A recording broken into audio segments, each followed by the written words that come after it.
a signature promise of Donald Trump, and he the inauguration, basically going around what he regarded as his greatest hits and making speeches about them. And we see there the crowd in Texas. As you say, Dermot, they are at a town called Alamo. Now, this is not the location of the fortress, the Alamo, which was subject to a famous last stand by the Americans in a war with the Mexicans in the 19th century. But of course, the town has been named after the Alamo, which is also in Texas, actually in the city of San Antonio. And we are seeing supporters of the president turning out and also of course, the usual security detail.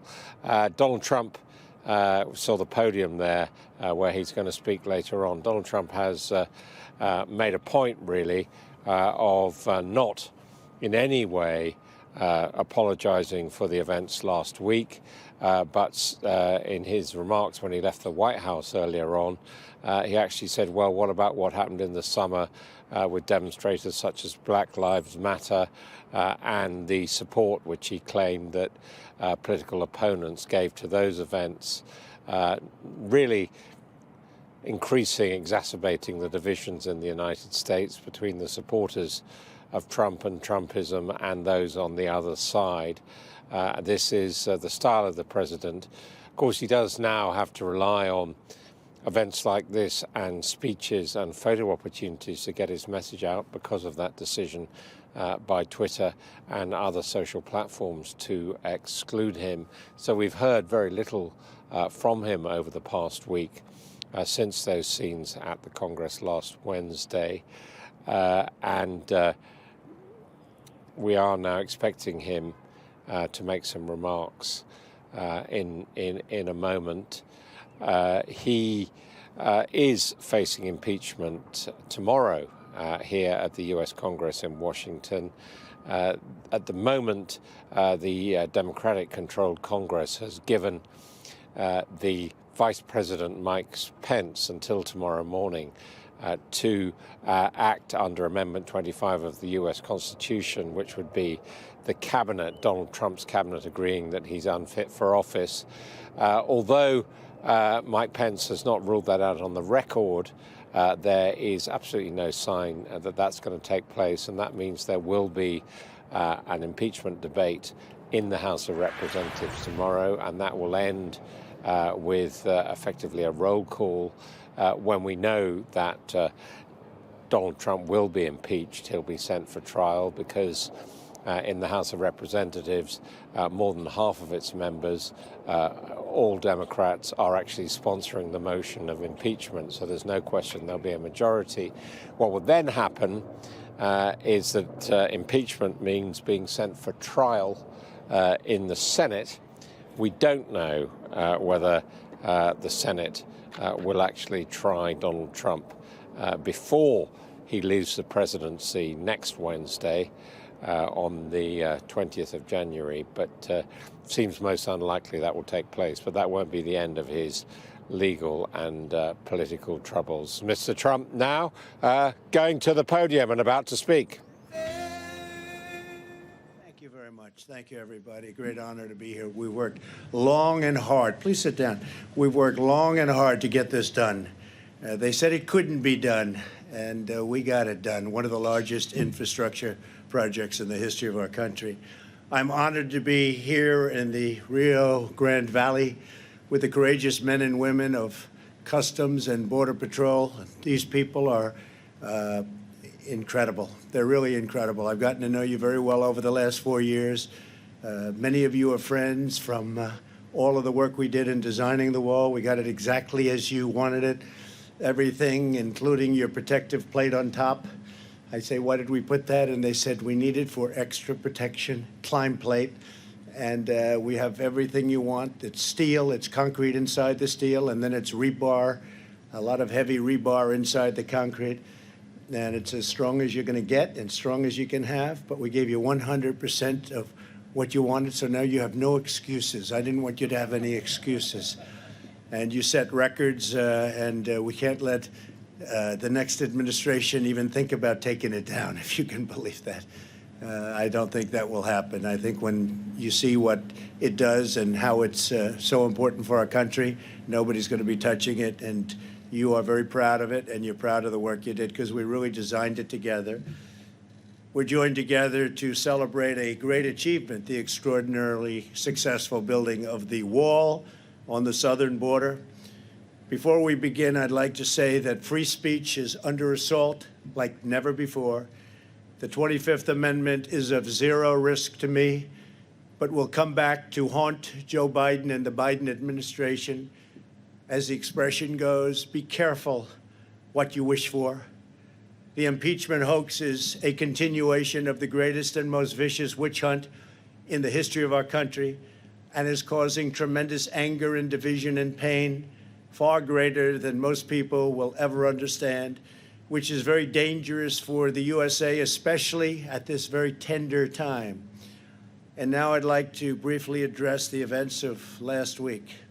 Millions of our citizens watched on Wednesday as a mob stormed the Capitol and trashed the halls of government. As I have consistently said throughout my administration, we believe in respecting America's history and traditions, not tearing them down. We believe in the rule of law, not in violence or rioting. Because of the pandemic, horrible, horrible, invisible enemy, and despite our tremendous success developing a vaccine years before it was thought even remotely possible, nobody thought it was going to be possible. They said it would take 5 years. Sir, it will take 7 years. All of our scientists were saying, our advisors, it will take 7 years, 5 years, 10 years maybe. Well, we did it just like I said we would, and we had it out years and years before they thought it was possible. And we're now delivering it to states, including your state, where your governor and government are doing a terrific job in getting it administered. Texas and Florida is doing great. Some of them are doing great. Some aren't doing as well, but they have all they can handle, and we get it to them as fast as they need it, and even faster. But they're calling it a medical miracle, and this has been a difficult year and a very difficult election. The pandemic has made it a very, very difficult year for our country and virtually every country all over the world. Now is the time for our nation to heal, and it's time for peace and for calm, respect for law enforcement and the great people within law enforcement, so many are here, is the foundation of the MAGA agenda. And we're a nation of law, and we're a nation of order. That is why we're here today, to talk about what we must do to uphold the rule of law in America and how we must continue to support our law enforcement heroes, which is exactly what you are. Do you feel like a hero? Yeah, I think you do, right? You do, and you are. I want to thank Customs and Border Patrol Commissioner Mark Morgan, who's been incredible. Where's Mark? Mark, stand up, Mark. Great job. Fantastic. Chief Patrol Agent Brian Hastings. Brian, thank you very much. Great job. He's so happy with it. He said, sir, this really works. And most importantly, the brave law enforcement officers who risk their lives every day to protect our families and our country. I also want to thank a tremendous gentleman, a friend of mine, Tom Holman. He's a great American patriot, and he was with us right from the beginning. Right, Tom? You knew exactly. He said, we need a wall. When they were saying, no, no, we need drones, we need drones. I said, why? So you could watch the people pour into our country illegally? And I want to thank you very much, Tom. What a professional job you've done. All of you people, incredible. Everyone here today is part of an incredible success story. This is a real success story. When I took office, we inherited a broken, dysfunctional, and open border. Everybody was pouring in at will, working alongside the heroes in this great outdoor space, looking at our wall. We reformed our immigration system and achieved the most secure southern border in U.S. history. It is at a level that it's never been before. We took on the cartels, the coyotes, and the special interests, and we restored the rule of law For years, politicians ran for office promising to secure the border only to get elected and to do the absolute exact opposite. They even promised a wall, if you remember. About 10 years ago, they promised a wall, but they couldn't get it built. It wasn't easy getting it built. Getting it financed was tough. Getting it built was even tougher. All the different chains of title and all the different things we had to go through. Very, very complex and very difficult, but we got it done. But they had it years ago. You remember that better than anybody, right? And they never got it done. They never, ever completed the task. And then ultimately, the money was sent back to the federal government. Spent, but no wall was built. But unlike those who came before me, I kept my promises. And today we celebrate an extraordinary milestone, the completion of the promised 450 miles of border wall, 450 miles. Nobody realizes how big that is. I remember when I first came down about a year and a half ago, we're under construction, and I started walking. And I'm looking at the wall, and I'm walking and walking. And I'm used to like a development project where you could walk a wall, you know, 10 acres, 5 acres, 2 acres, 1 acre. Then I realized that's a long time. That's a big walk.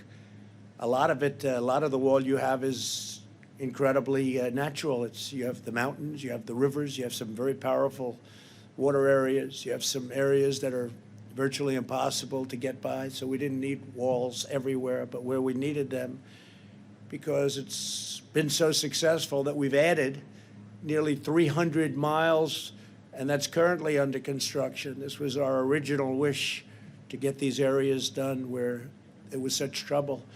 And now we have it. It's either in construction or pre-construction, an additional 300 miles. In every region that we've built the wall, illegal crossings and drug smuggling have plummeted, absolutely plummeted. In the Rio Grande Valley, crossings have dropped nearly 80%. In Yuma, Arizona, illegal entries have been slashed by 90%. Nationwide, ICE and Border Patrol have seized over 2 million pounds of fentanyl, heroin, meth, and other deadly narcotics, saving thousands and thousands of lives. We've arrested nearly 500,000 illegal aliens with criminal records, some with very serious criminal records of the type you don't want to know about, like murder.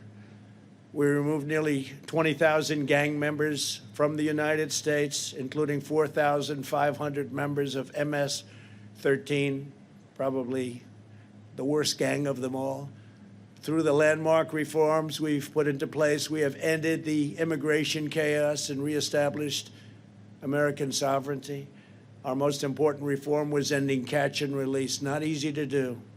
You're dealing with Congress, it's very, very difficult, which is the functional equivalent of open borders, but even worse. It's catch and release them. It means release into our country, not into another country.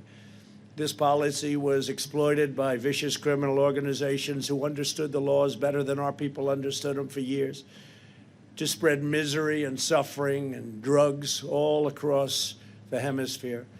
Now, instead of catch and release, we have detain and remove. It's called detain and remove. Doesn't that sound better? One of the biggest loopholes we closed was asylum fraud. Under the old broken system, if you merely requested asylum, you were released into the country. The most ridiculous thing anyone's ever seen. And we were taking in some people that you didn't want to have in your country. We instituted a series of historic policy changes to shut down asylum fraud, and that's what we did. This includes the groundbreaking agreement with Mexico known as the Migrant Protection Protocols, or MPP.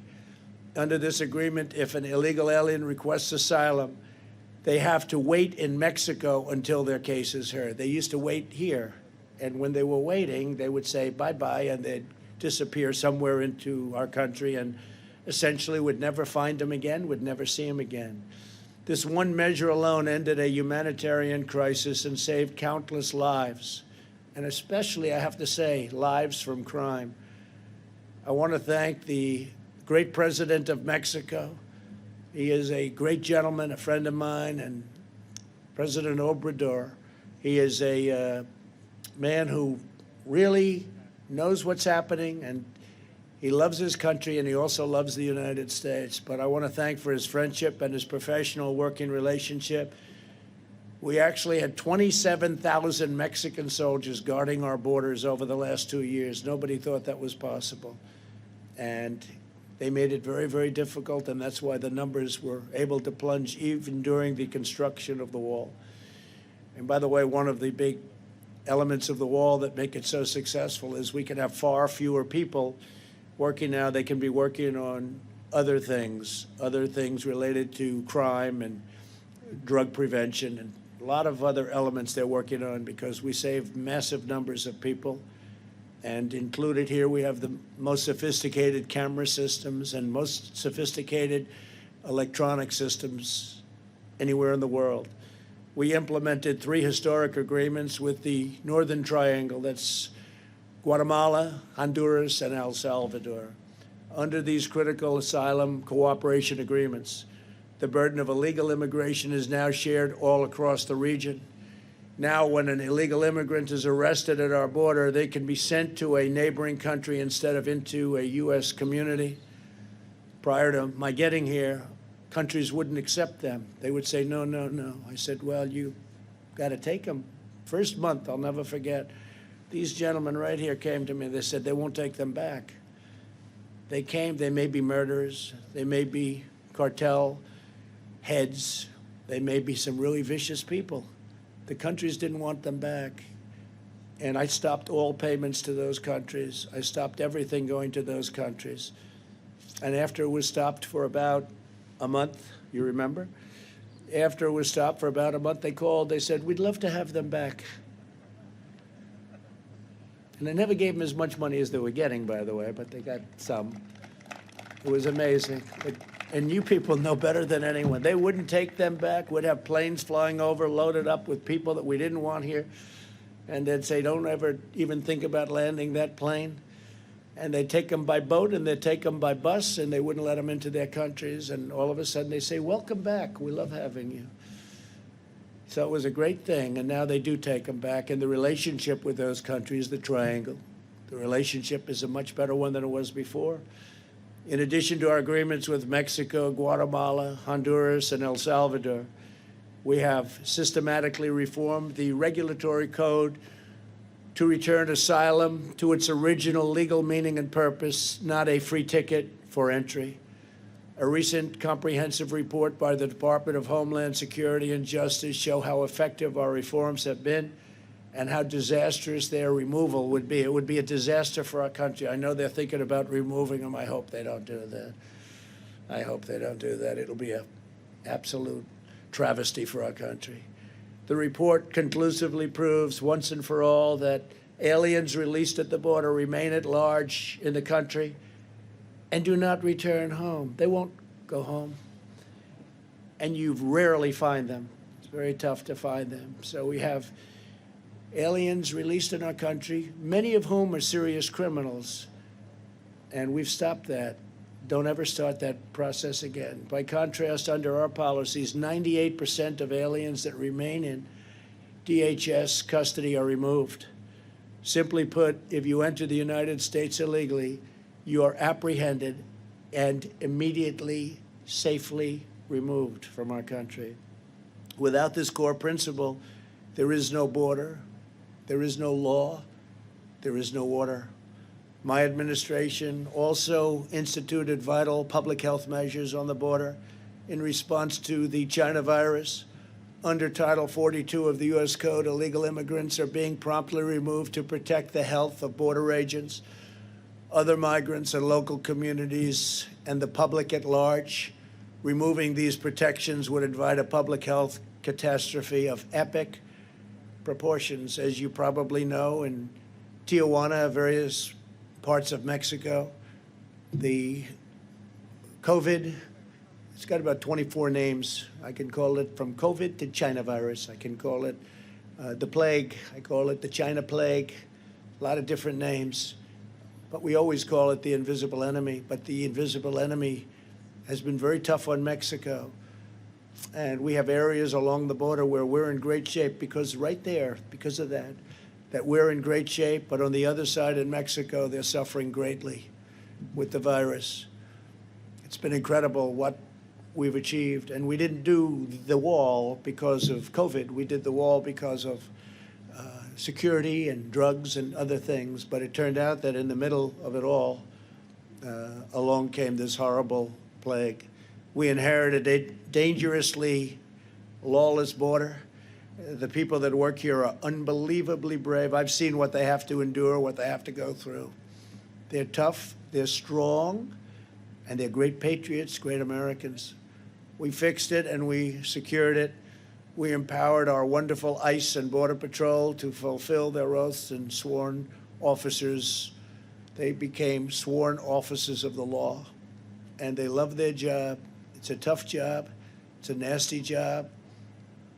They're not paid what they should be paid, to be honest, but we got you up. We got you up.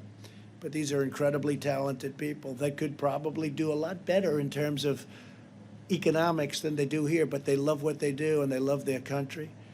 We also put into place vital measures to protect American workers, keep out terrorists, and stop the abuse of our welfare system, where they'd come up, go in our welfare system, and live for years on American welfare without ever having a job.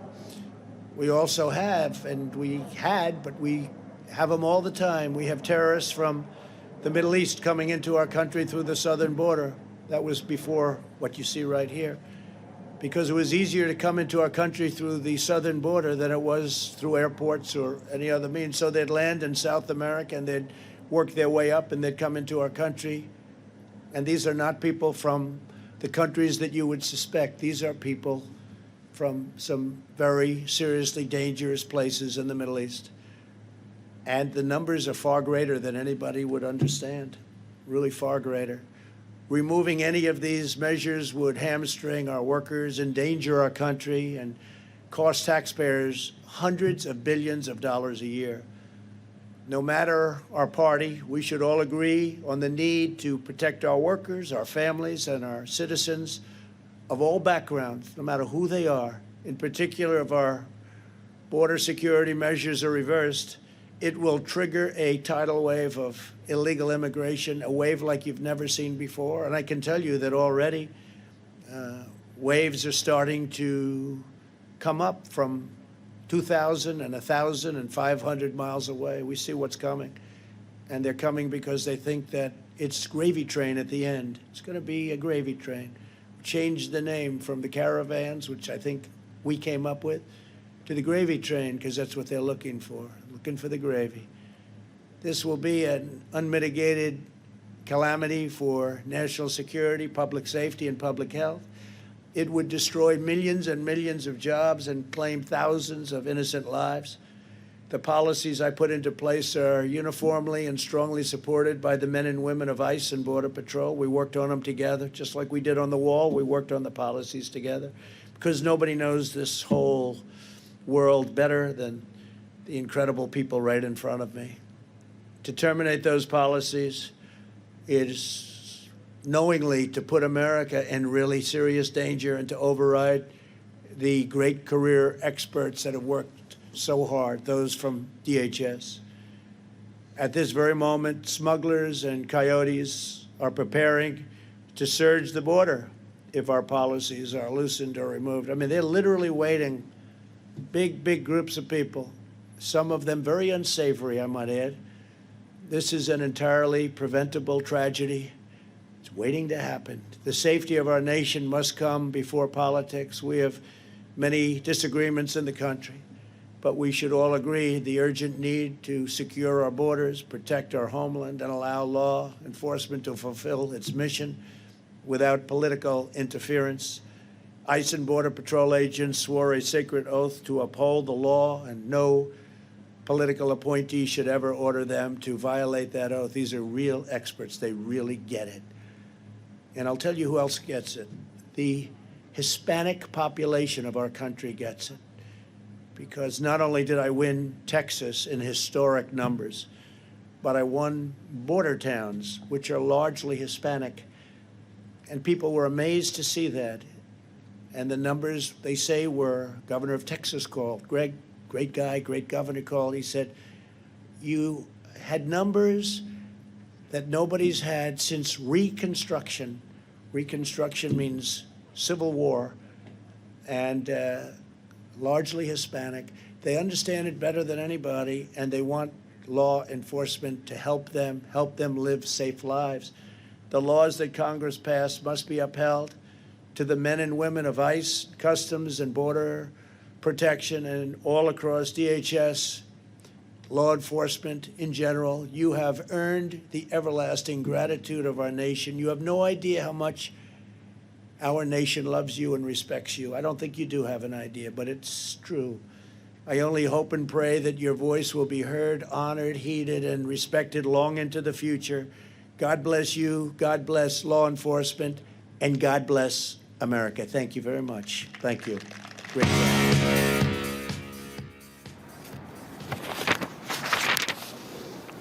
Well, President Donald J. Trump making one of his final appearances before leaving the White House there, rambling off-the-cuff remarks, seemingly celebrating what he believes he's done in protecting America's southern border and dealing with illegal immigration. He began, however, by taking a jab at Joe Biden.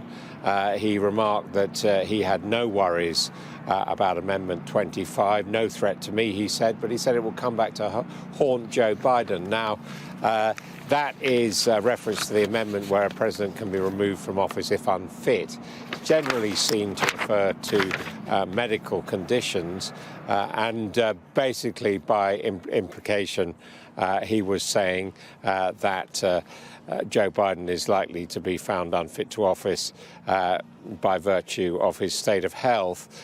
He also said that the impeachment process was a witch hunt, very dangerous, he said, and he argued that it was in fact the Republicans who believed in the rule of law, and we're seeing there the presidential limousine, the beast. Well, what's interesting about that is while we've shown you something of interest to viewers, the first remarks by Donald Trump at length since last Wednesday, American networks were not carrying that on the news channels.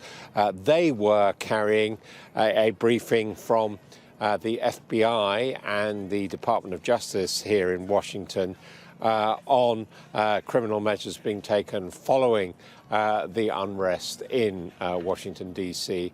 at the Capitol last week. And with me is our correspondent, Sally Lockwood, who can tell us a bit more about what the FBI has been saying.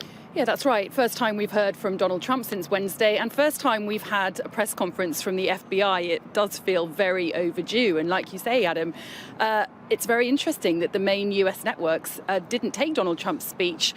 They took the FBI press conference, such as the interest over this unprecedented attack that we saw on the US Capitol on Wednesday. And in that press conference, the US Attorney for Washington, D.C. said that the range of criminal conduct is unmatched, said it includes everything from theft of mail to assault, theft of national security to felony murder. And he said that the gamut of criminal cases is mind-blowing, was how he described it. Now, he also went on to say that the US Capitol remains a crime scene and told reporters to expect hundreds of arrests. 170 cases are being investigated at the moment, and so far over 70 people have been charged. Of course, 2 people that we saw in video evidence carrying things such as zip ties, which essentially can be used as homemade handcuffs. Really worrying evidence that the FBI is dealing with. They also said that on top of expecting hundreds of charges related to the riot, that in just 6 days they've already opened over 160 case files, and they say that is just the tip of the iceberg. Of course, we saw there were hundreds of people involved in that attack on Wednesday, which was absolutely terrifying for the members of Congress that were inside. Well, you, of course, were there outside. And it was pretty harrowing outside. I can't even imagine what it must have been like for those members of Congress inside. And the FBI also saying they've had an extraordinary number of tip-offs from the public. Yeah, that's right. The FBI has received more than 100,000 pieces of digital media relating to the riot since from January the 6th, of course, last Wednesday.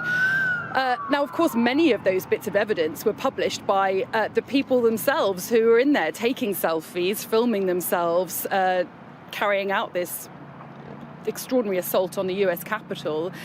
And the behaviour of them, Adam, just also reinforces the fact that many of them felt that they were perhaps legitimate in what they were doing because, of course, their behaviour, they felt perhaps was sanctioned by the president himself after he had encouraged them to march on the Capitol and defend their democracy. The other thing interesting in what the FBI is saying is that they are pointing to prior organisation for what happened at the Capitol. They've actually singled out an individual saying he came to Washington the day before to plan it. And they're talking about having tip-offs about a, quote, war. One other thing that's emerged today from the events of last Wednesday is that when members of Congress were taken to a place of safety and huddled together, sheltering, some of the Republican Congress people refused to wear masks and in fact made fun of those offering masks to them.